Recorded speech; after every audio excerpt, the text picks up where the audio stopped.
In today's episode, I'll be sitting down with my cousin Adrianne Steward, where she shares her incredible story of how she overcame chronic pain by reframing her brain with her beliefs and her mindset, and how it's truly impacted her marriage and her parenting with her children. So stay tuned. I can't wait for you to hear today's episode. Hey, Mama. Welcome to Building Yourself with Grace, the podcast for Christian moms growing in faith, mindset, and motherhood, one grace-filled step at a time. I'm your host, Jenna Acera, a faith-filled mom just like you, walking through the beautiful, holy, and messy in-betweens of motherhood. I know what it feels like to feel overwhelmed, weighed down by mom guilt, and stretched thin trying to do it all. As I go through life, I've learned this. With God's grace, we don't have to chase perfection. We can renew our minds, find strength in Christ, and grow into the women He is calling us to be. Here you'll find honest conversations, encouragement, and practical tools to help you build your life from the inside out. So grab your favorite drink, take a deep breath, and let's start building yourself with grace.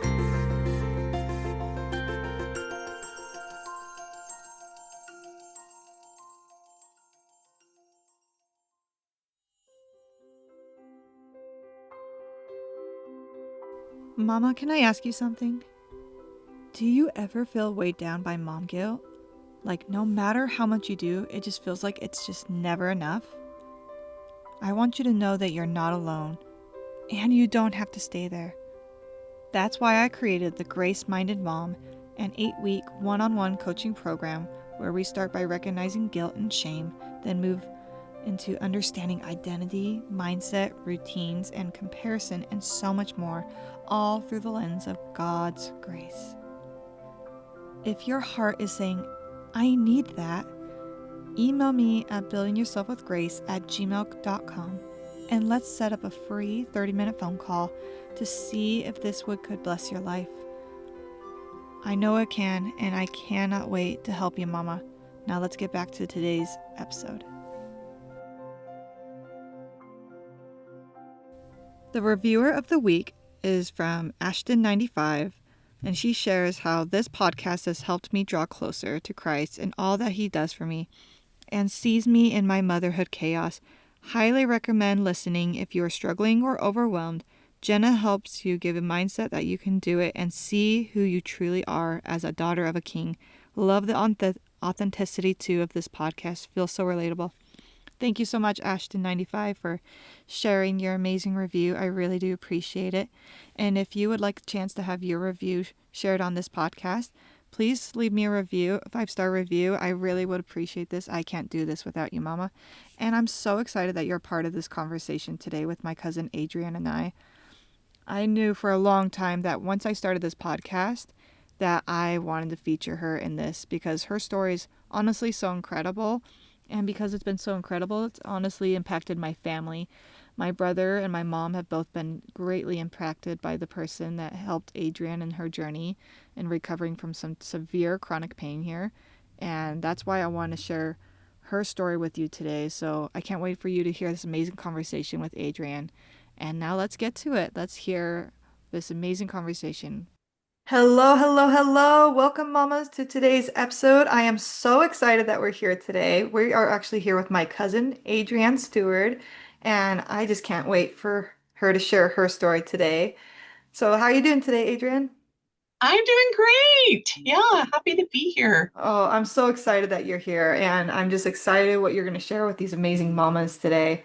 Let me go ahead and read her amazing bio so you guys get to know how amazing she is, and then we're going to hear her incredible story. You can tell I love the word amazing. And so, um, Adrienne is 33 years old with 11-year-old twins and a hubby named Matt. They've been married for 12 years. She is a mindset coach and a literacy specialist with Paper Pie and a fully healed chronic pain warrior. She relearned to walk in her 20s, helps others heal from chronic pain, and loves sharing literacy with everyone on social media and in schools.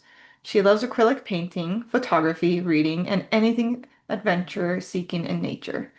So that is a little bit about my amazing cousin, but that's just a little, scratch in the surface. And so, Adrian, we would love to hear tell me a little bit about your story, about who you are and yeah, just tell us a little bit about you.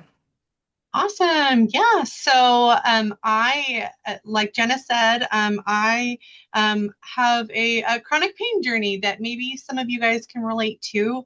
But when I was 26 years old, I was stepping outside. So, kind of to paint a picture, at this time, I had just put my girls, Elise and Michelle, into preschool.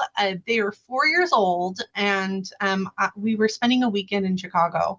And I was walking out of an elevator and I collapsed. I lost full feeling on my left side, just had this excruciating pain. I was walking out of the elevator with a pillow, and it felt like I was carrying like 100 or 200 pounds. And so I started having back pain and migraines, and all of a sudden I was accumulating all of these different symptoms, from seizures to um, like auras in my migraine. I was losing muscle tension on my left side. If any of you guys have heard of POTS, postural orthostatic tachycardia syndrome, my heart rate would go up to like 160 to 180 just from standing up. So my body felt like it was running a marathon every single day.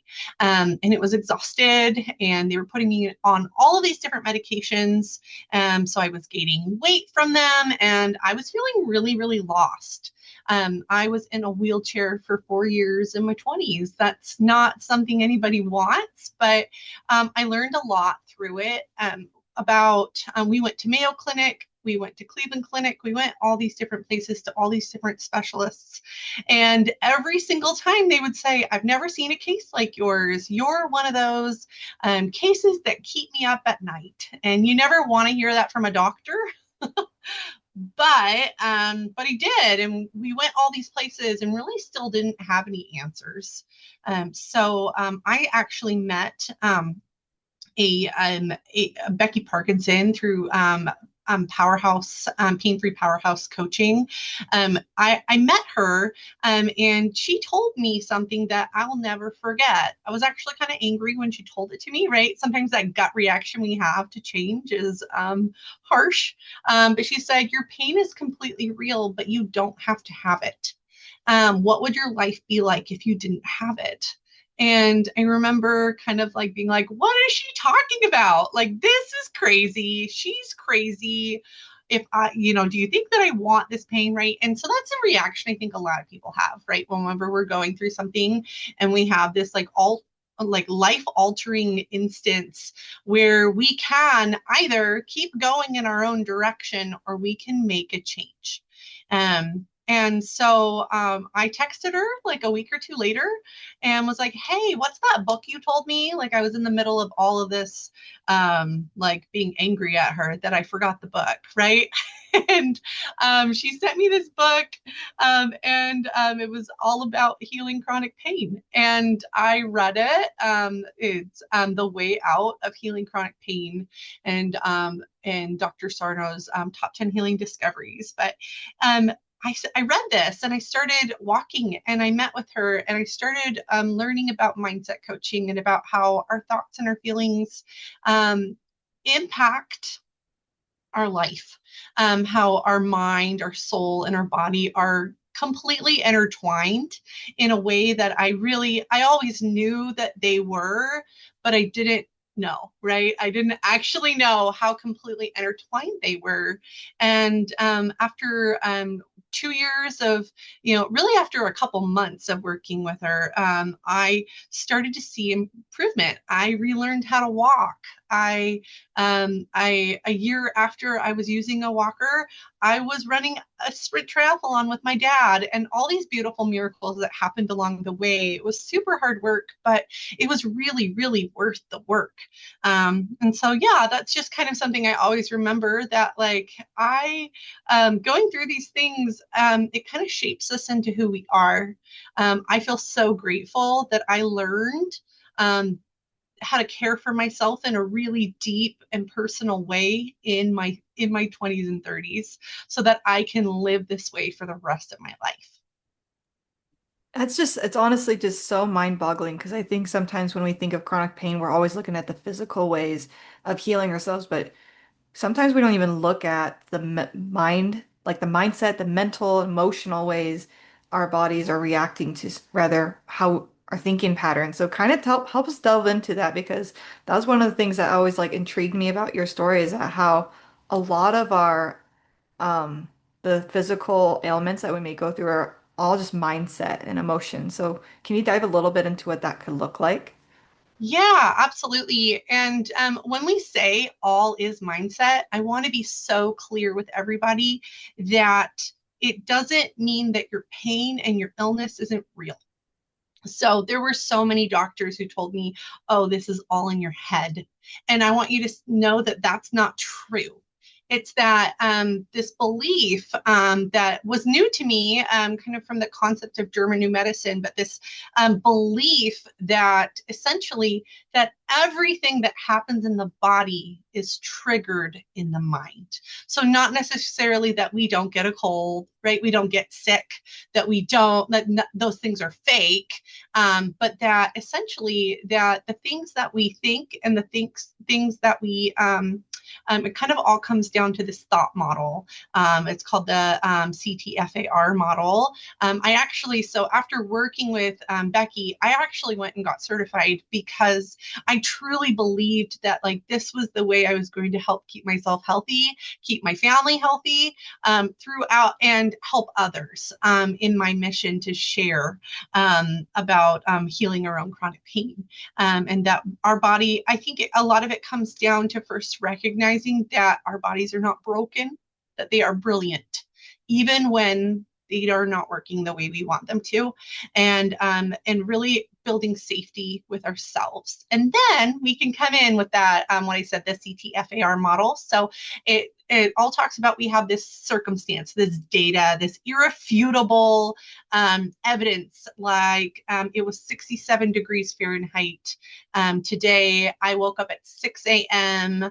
Elisa and Michelle are 11 years old. They said this, right? You know, those are all like facts and data.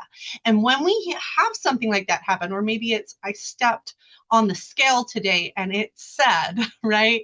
Or I looked at my alarm and it said 9 o'clock instead of 8 o'clock.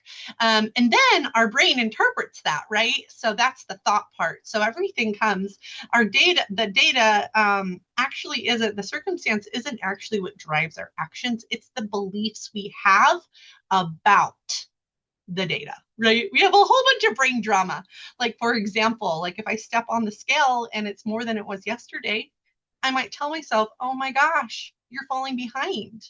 Oh my gosh, you ate too much ice cream last night. Oh my gosh, you're fat. You know, all these different things that cause different feelings, right? If I looked in the scale and it was different, and then I said, oh, I love myself. I love you so much. There's a much different feeling that comes from that. And so looking at that, where our thoughts trigger feelings, right? Lead to feelings. So maybe that feeling of shame that actually helps our body release these not so great chemicals in our body that changes the way that our body functions, right? Starts deteriorating or building up in all different kinds of ways. So, and then when we have our feelings, so we've got our thoughts from our circumstance to our feelings, then in those feelings, that's where we drive forward to action. So action, or I say inaction. So what are you doing and you're not doing when you're feeling this way? Which leads, when we do those actions, then it leads to our outcome. So it's this beautiful kind of scenario of looking at like, just because there are this many dollars in my bank account, just because the doctor said this, or just because my child said this to me today, that's actually not the thing that's driving forward. It's my perception of what's happening. It's what I'm making it mean about myself and the feelings I'm choosing to keep, or the feelings I'm choosing not to process. I know a lot of times when people hear mindset coaching, they're like, oh no, it's like toxic positivity. And it's not, because just as important as it is to go through that like thought model that we do want to have, to flip things around, it's just as important to go through that model that our brain is offering up to right now, to us right now. Say, for me, a lot of times, so I learned that through my pain, that one of the reasons why I had so much chronic pain was of because I was feeling survivor's guilt. So when I was 17, my sister passed away. She was 19 months younger than me, and Haley, and she was my best friend. And after she died, I started to slowly see things through the lens of survivor's guilt. So that thought and those feelings framed and caused deterioration in my body because there was this belief and this thought that I felt so much guilt for being here and not doing everything right because she wasn't here.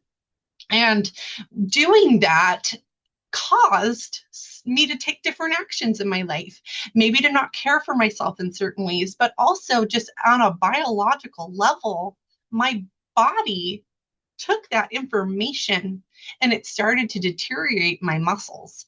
So just such an interesting way, things that as our body, like, we're the problem in a lot of ways, right? That T Swift's like, I'm the problem, but I'm also the solution. Like, it's me, hi, I'm the problem. But also, if we're the problem, then we can be the solution. And when we're the solution, that means that we can actually start like unwinding this yarn ball of feelings. And the more and more we unravel, the more freedom we have to move around and to do things. That's just it's so like so interesting how what messages we tell ourselves.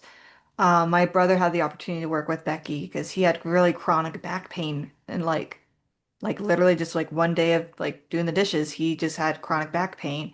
And he didn't realize that a lot of the certain mindsets and the things that was, I guess, a trigger in his life, that experiences he had was leading to his chronic back pain. And so with all these amazing things, and so how did that apply to when it became to your relationship with your husband and also to your daughters? Like, how did that change your parenting with now this like idea of like, okay, now that I recognize how our thoughts and our beliefs really do impact our body, how did that change parenting and your relationship with your husband? I think it honestly took a lot of pressure off. Instead of and being so on to myself of when I felt guilt. So we all have like a favorite emotion that we default to in crisis. Mine is shame and guilt, right? Our good old friend guilt, where whenever we should ourselves, oh, I should have done that. I need to do that. Why haven't I done, right? That's all shame, and it leads us to hiding from not stepping into ourselves.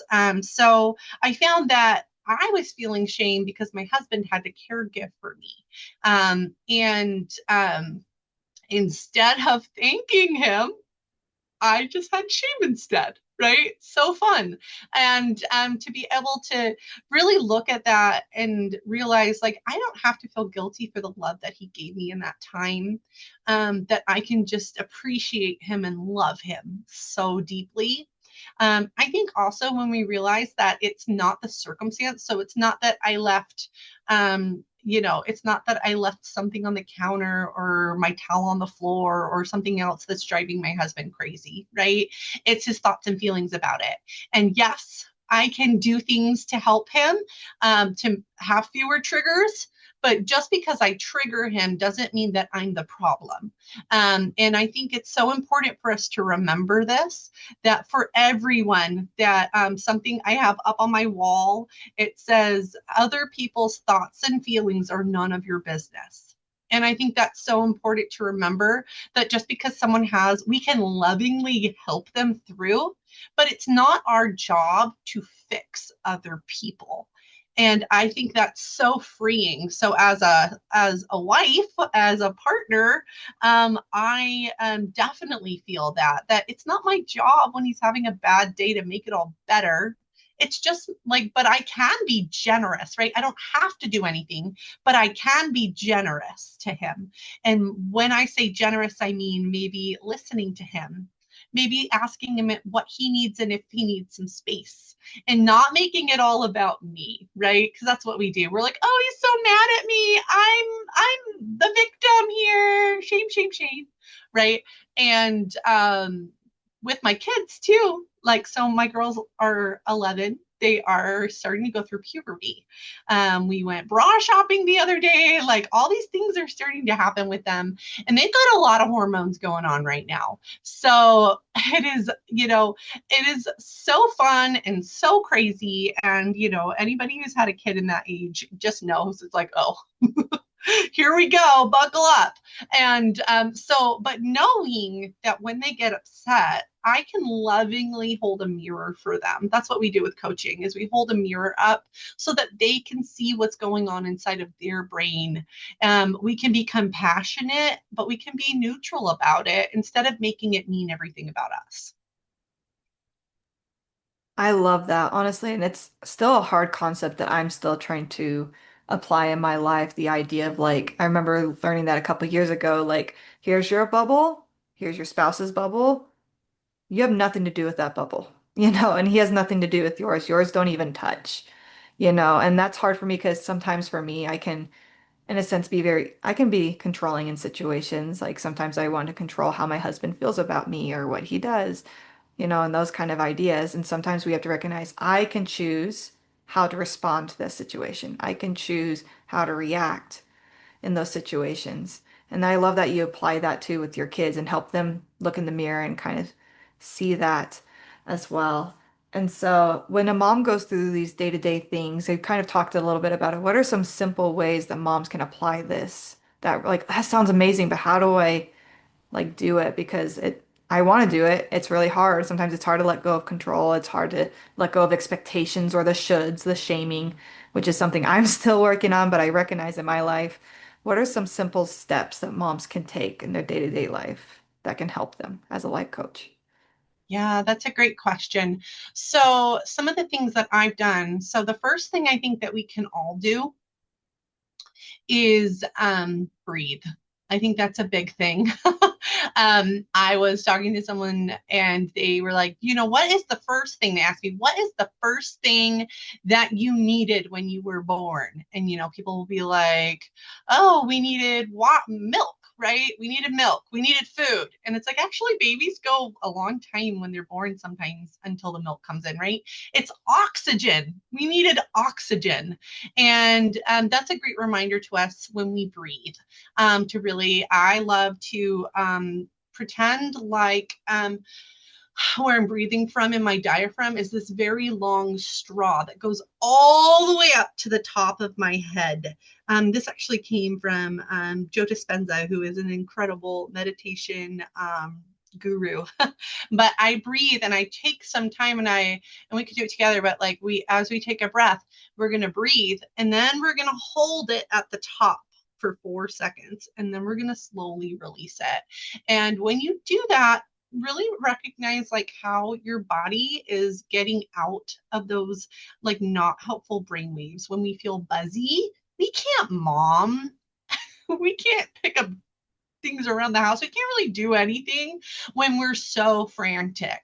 And I think we live a lot of our life in this reactive space. So as we breathe in, and then we go all the way to the top of our head where you almost feel a little lightheaded there, and then you breathe all the way out. I do this like so many times a day.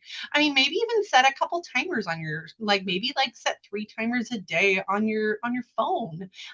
Or when you're getting frustrated, when you want to like bite your child's head off, you can just take a breath first, right? Whenever my husband says something and I'm like, did you really just say that? Right? If that's my reaction, I have made this commitment with myself that I'm going to take a breath before I let anything stupid come out of my mouth. And it helps a lot. So I think pausing first. I think also, expressing gratitude. I think that's a huge one. I every morning I get up. So, and this isn't always possible, right? Like maybe you have a little baby, or maybe it's not right before they get up, right? Sometimes our kids wake us up early, early, early. But you can find some time in the middle of your day to write down or verbalize things that you're grateful for and why.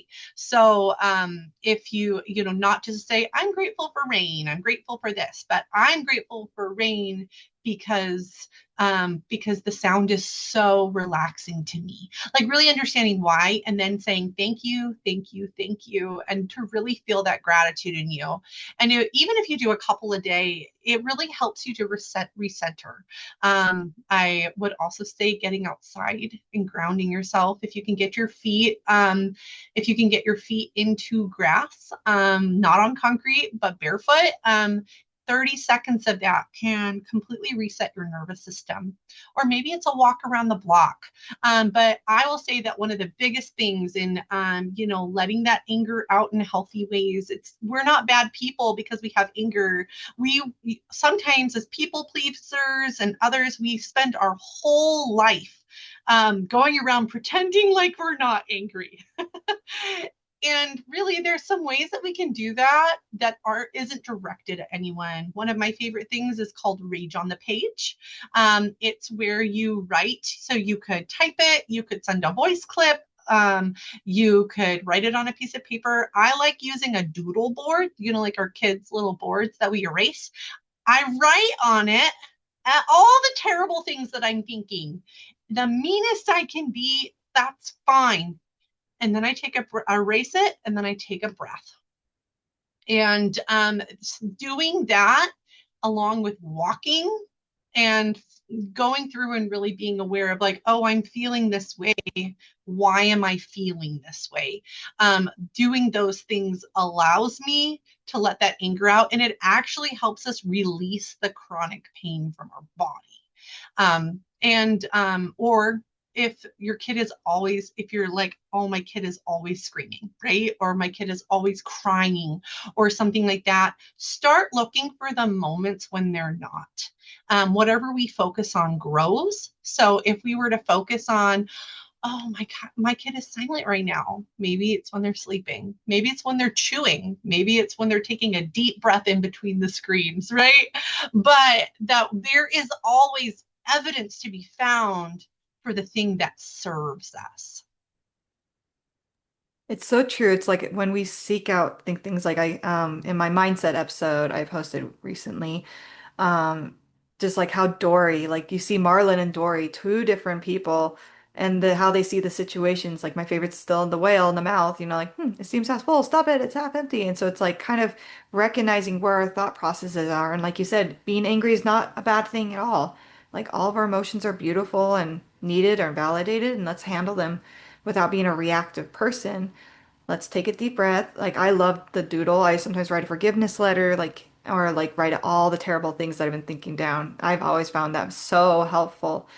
So what does that look like for when you parent your kids? Like how do you like for a lot of moms out there like, oh, this like I want to teach this to my kids. What are some simple ways that you've taught this concept to your kids to help them set them up for the best success and how they're thinking mindset wise, and this probably will help them in their schooling and their friendships, and especially when they get to that stage in teenagehood where they're starting to figuring out their bodies or hormonal. Yeah, like I would love to hear what you do for your daughters and teach them this amazing concepts as we as moms try to work on ourselves too. I think the first thing to remember is that one of the first things we're ever taught as a coach is to get consent to a coach, to not just go in and try to take these mindset concepts and shove them down our kids' throats. That's something that doesn't work. But if you can say, hey, can I challenge you on this? Or, hey, do you want input? Sometimes I'll ask my girls and say, hey, do you want another perspective? Or do you want me to just listen or snuggle you? Like, what do you want right now? Like, because sometimes we don't want fixes to our problems. Sometimes we simply just need someone to be a warm body that's not going to interrupt us.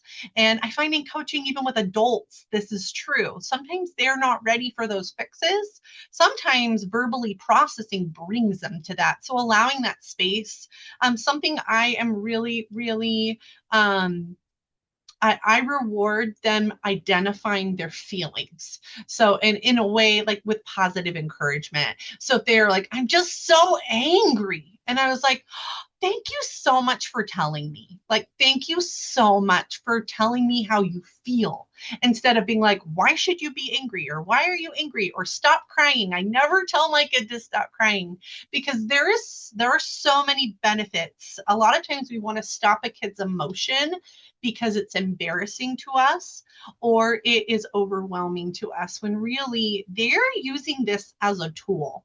Not saying that your kid has to yell at you all the time and things like that, but telling, like, if they start yelling and be like, how are you feeling? Is it anger or are you sad? Like sometimes you can give them some options, but like, what is that feeling? And then I'll be like, where do you feel it? And so that is helping them start to observe, and it will start to like pull down their spiral. Even with my daughter, we had this as twins. They are very closely connected to each other.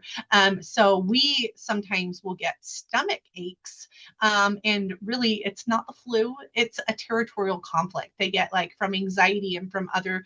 So like if they feel shut out from each other, I kid you not, every time Elise will be throwing up in the bathroom because she was shut out from her sister. And we realized this pattern, right? I could have brought fear into the game, and that's what we never want to do. We don't want to add fuel to their fire. We want to just be like, hey, how are you feeling right now? You know, and just be that loving companion that can sit with them. Or, I see you just had some really big feelings, right? Very neutral. Like, say Elise hit Michelle, happens often. And I'm going to say, I can see that you just used some action with those really big feelings. Can you tell me about those really big feelings? Um, is that something you want to do right now? And if she says no, or sometimes she's like, I can't, right? We don't force them. I really just like, well, would a hug help? you know? And I always ask as a question instead of just like throwing myself at them or assuming that they receive love and calm and nurturing the same way I do. So, and I think that's really just really understanding how they do that and say, and giving them those tools. Like I've given them a doodle board and said, write that letter to your sister and then delete it and take a big breath and then go write a couple things of why you love her, and turning it around, but giving them that space. I think sometimes we just want to correct them because we want a perfect, tiny human. And really, I'm not raising kids to be perfect. I want them to be functional. I don't want them to grow up with these like crippling anxieties. And if they have anxiety, I want them to know how to empower themselves to deal with it. So I think a big part of it is really just sitting with them, taking that time and allowing them to feel however they feel whenever they're feeling it. And sometimes we'll set a timer and be like, oh, for the next 3 minutes or 5 minutes, like I can be with you or you can be by yourself, but you can be as angry as you want.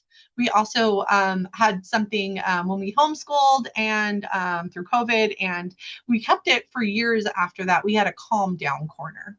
So it's a little space that had like a rug and some blankets, might have had some fidgets or like grippy things, had junk paper that they could tear, but it's just like lots of different things that could help them get that anger out.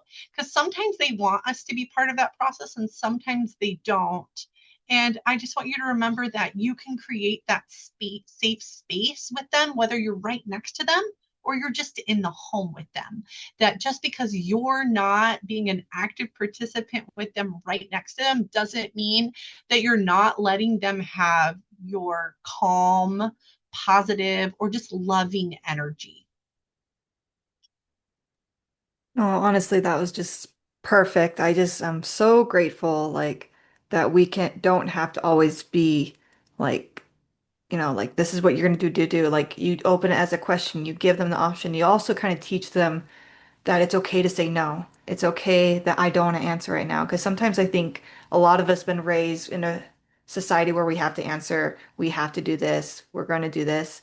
When in a sense, it's like, let's recognize your emotion. How are you feeling right now? Do you want to talk about it? Do you want to hug? Given those options can give them like that freedom and that ability to recognize that I can make choices for myself and also recognize their mindset. And just like, I think it's just so beautiful and powerful.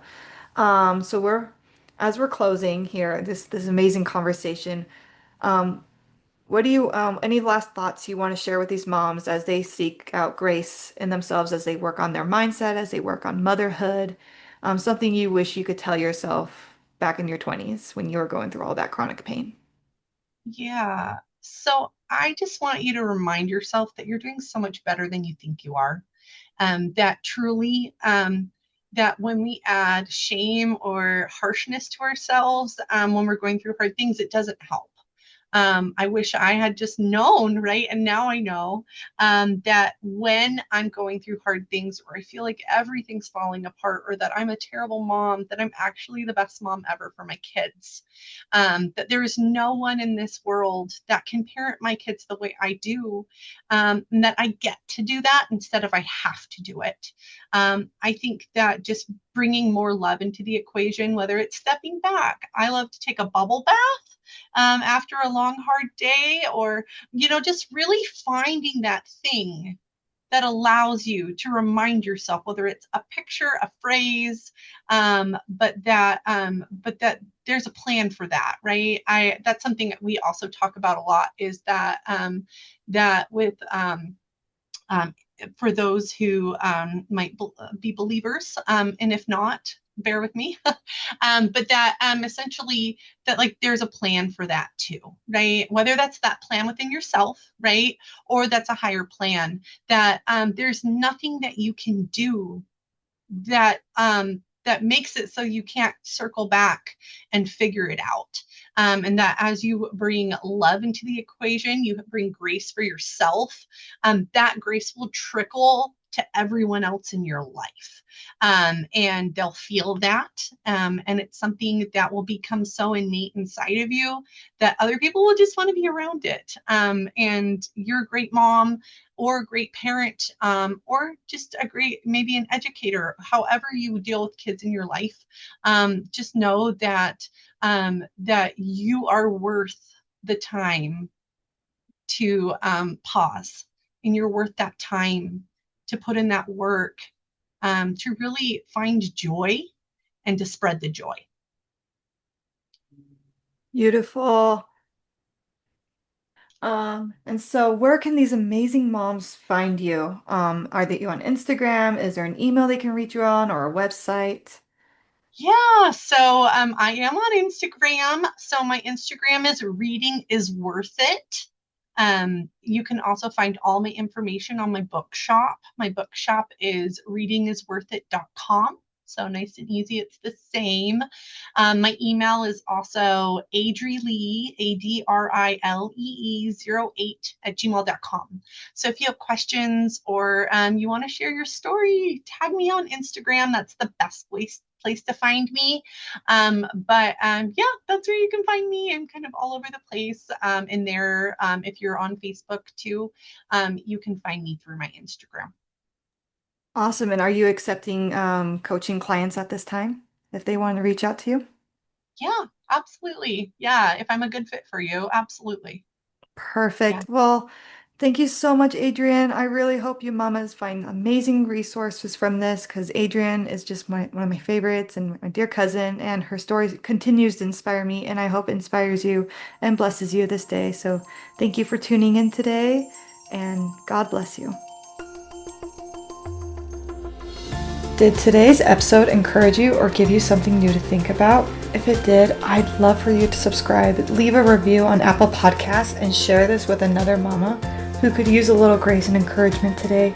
I can't do this without you, and I'm so grateful for the chance to walk alongside you in the divine chaos that motherhood brings.